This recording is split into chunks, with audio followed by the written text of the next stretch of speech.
gonna watch everything over tonight. Congrats, man. Thank you. Who are we talking to? Right here. Let's get it. How'd that feel? Felt great, man. I've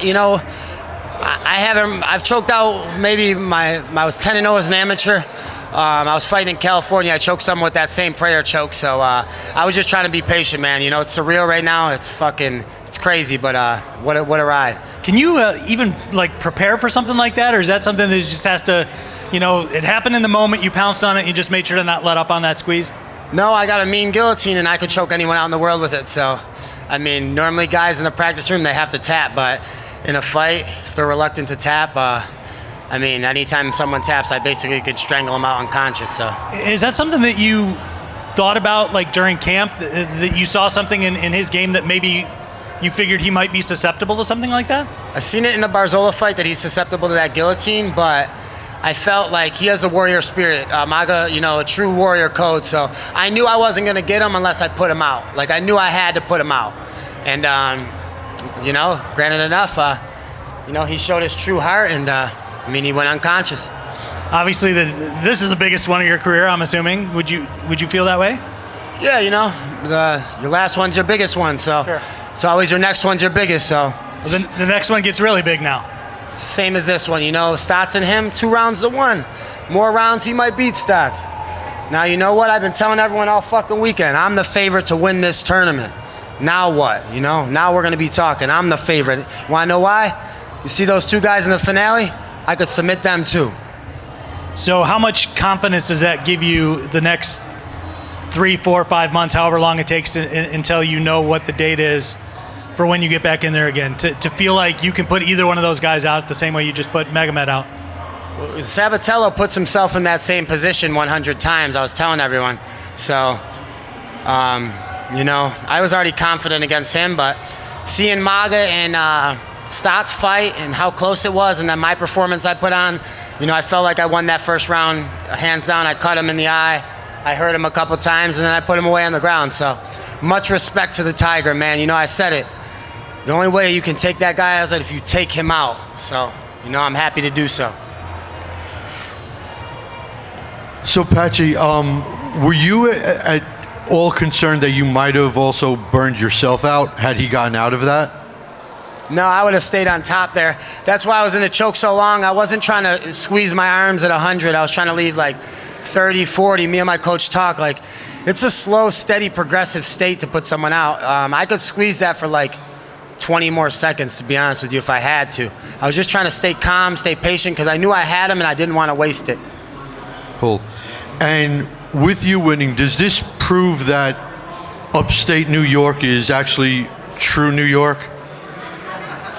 I mean, upstate New York really doesn't get, Yeah, I know. We don't get no respect. Upstate New York, all we do is get hammered with snow. So it's all lake effect snow up there. But it ain't true New York. I'd hate to take it away from, the real New York. But, let's go Buffalo Bills. That's what I got to say about that.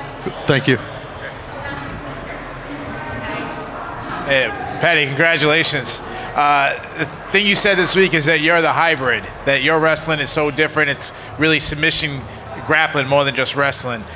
You're going to face Stotts or Sabatello. Both guys are known for their wrestling. Do you think what you did tonight might actually make them change their game and they're not going to try to take you down? Bro, they weren't trying to do that anyways. If you watch me, that's my 12th submission. Just because I submitted Maga, I was seconds removed from submitting Juan Archuleta, and I would be 18-0 up here, and people would still be talking, we shouldn't take him down. You have one little hiccup, and people, I needed that experience to get me here. Now, if I was on level 5 before, I'm on level 50 now. I'm way better. I'm way progressed, and I've learned a lot more, So these guys don't have to worry about what I did tonight. They got to worry about how much better I'm going to get until the next fight. Because I'm going back in the gym. Me and my team are getting together, and we have a big fucking prize to win right now. Big prize, and it comes with the world title. You know what I just did? I earned my shot at the world title. I earned it again. It's my second time coming around, and I'm not going to waste it. Obviously, you already told us that you think Stotts is going to beat Sabatello. That said, you were pretty fired up talking about Sabatello. Does that make you want him to win so you can kind of, take care of business? Sabatello sucks. Sergio Pettis is up here. Obviously, if you win this tournament, you'll eventually face him. He actually mentioned that you guys trained before, and he was very me and Sergio we trained before. I got nothing but respect and love for Sergio. Yeah. I seen his fiance out there. I know they're here. I'm hoping they have a good night. I wish them really, full recovery. My girl went through ACL surgery herself. She's making her recovery right now. It's a real tough injury, and I got nothing but respect and empathy for anyone that goes through that type of injury. So I hope, things go well. I make it to, win this tournament, and me and Sergio can meet in the middle and, fight for that undisputed one day. Yeah, and he said pretty much similar things about you. He was very respectful. Yeah. My last question. The best bantamweight in the UFC is Aljamain Sterling. I think you made a statement tonight that you're the best. You guys kind of have very similar, long, lengthy guys who have a wrestling background, but it's a lot about the submission. Yeah, Aljo's good too, man. I train with him at Couture's, nothing but respect. Him, we train with Marab too. He's like top 3 in the world as well. Nothing but respect for those guys. I'm glad they're in the UFC. I'm over here. We don't have to do no cross bullshit.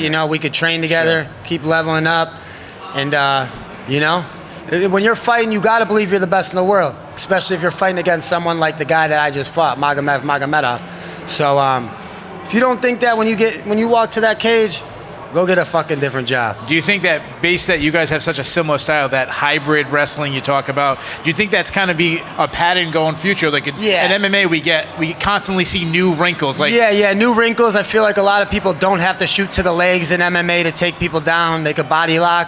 Whereas you guys seen tonight from me, I didn't even need a takedown to get to the top position at all.